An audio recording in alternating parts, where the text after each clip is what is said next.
We think, and then we feel, and then we act. This is how you work, your family work like this, your customers work like this, your team members work like this.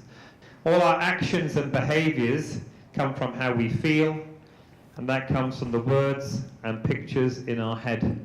So we think in words, and we think in pictures, change in the words and pictures in people's heads to drive meaningful and purposeful change, sustainable change. If you work in here, this is short-term compliance. People can make mistakes, it doesn't make them a mistake. People can fail, it doesn't make them a failure. And so once we start to detach the action from the person, then we start to give ourselves a better chance of learning on how to work together. And so we need to define ourselves not by what we do, but by the value we create for others. We start to do that in a team, and then we can start to understand how we can play into each other better. And so I think it's a really important point. You can co-create and co-author a future together based upon creating value, not upon doing things. Highest performing teams in the world have lots of cognition. I can guarantee you now, if you go into business, I ask people this all the time, what would you say about the cognition in this company? And it's really poor. Now realise, if you look at your job description, and someone came in and did your job, so they would be amazed how much outside of your roles you actually do. Absolutely amazed how much managing upwards, negotiation, and how much of the internal politics you manage on behalf of your team. All the things that we don't see and don't recognise. Cognition is about understanding it.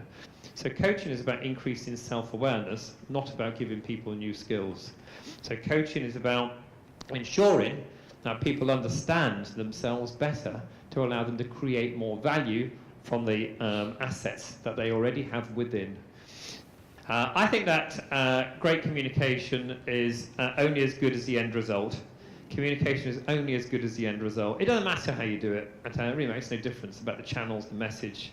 It's about the action which is taken as a result of your communication. So I always say communication is only as good as the end result.